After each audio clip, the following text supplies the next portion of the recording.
Welcome back. In the last video, we calculated our production budget. Now we're going to do our direct materials budget.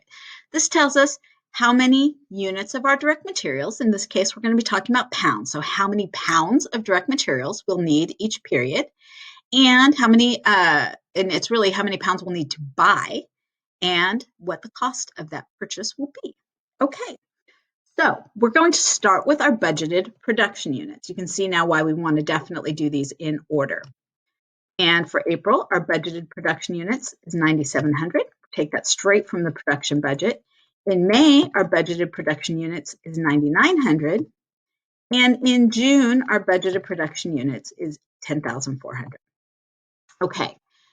Then we want to multiply by the amount of materials in pounds required for each unit. We're going to go back to our additional information. And right here on line 8, row 8, it tells us that we use half a pound of materials in each unit. So I'm going to go over here and we're going to use half a pound. I'm just going to add that in. And we'll make a happy tree. Okay. So our budgeted material the amount of material we're going to need to make our budgeted production units is going to be the budgeted production units times the amount of material per unit. So for April, it'd be 9,700 times 0.5 or 4,850. In May, it's going to be 9,900 times 0.5 or 4,950. And for June, it's going to be 10,400 times 5 or 5,200. Then we are going to add the ending inventory that we desire, the budgeted ending inventory, right? Because we want that buffer again. In case the supplier is late, shipping is delayed, we end up using more material than we need. Maybe we get a batch that's spoiled, it's defective, we have to toss it out. So we need a little extra material to meet our production goals. We want that buffer. So our ending materials inventory, again, we're going to go to our additional information. And we're going to go all the way down now to row 13. The company policy calls for a given month's ending raw materials inventory to equal 50% of the next month's expected materials needed for production.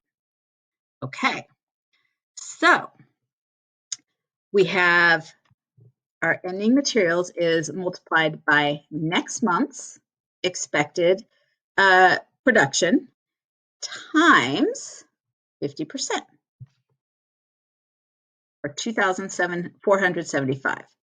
For May, we will multiply June's expected materials for production times 50%, or 0.5, 2,600.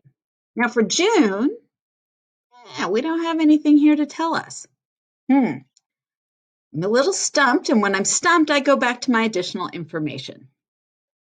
And it tells me that on June 30th, right here in row 15, the company expects to have 2,100 units of materials of inventory on June 30th. So that tells me my ending materials, or my ending inventory, is going to be 2,100 on June 30th. Now we have to subtract our beginning material inventory. So again, I'm going to go back to my additional information, and it's going to tell me it says March, but that's March 31st inventory is 2,425 units of materials, complies with the policy. So my beginning inventory, remember, because my March 31st ending inventory is my April beginning inventory, and we said 2,425. I'll just subtract that. And that tells me my total materials that need to be purchased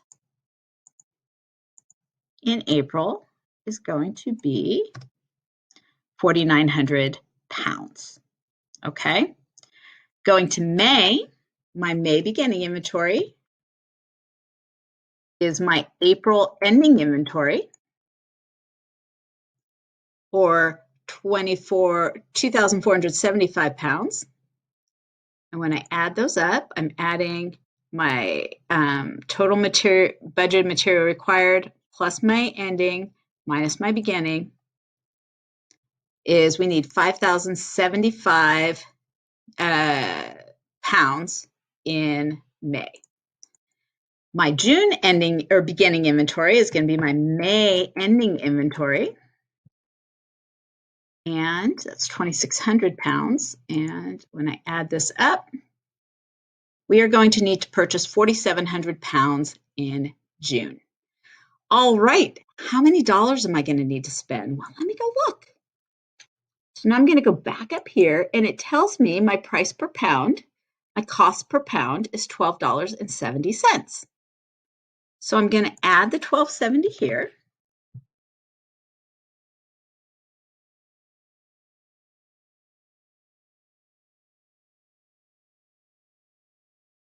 And to find out how many dollars I'm going to have to spend, I'm just going to multiply the number of pounds I need to purchase in April times the cost per pound of $12.70.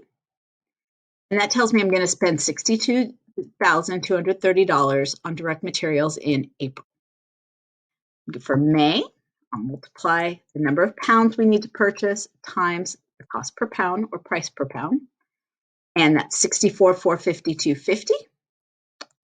And for June, the 4,700 pounds that we have to purchase times the price per pound of $12.70 for $59,690. All right, so now when we're doing our budgeting, we know our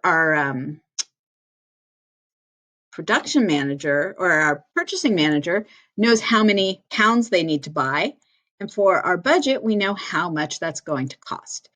We will have included both the production manager and the purchasing manager in this because the purchasing manager is going to know what kind of price we can get. And that person needs to know how many pounds we want them to buy each month. All right. In the next video, we're going to talk about direct labor. See you then.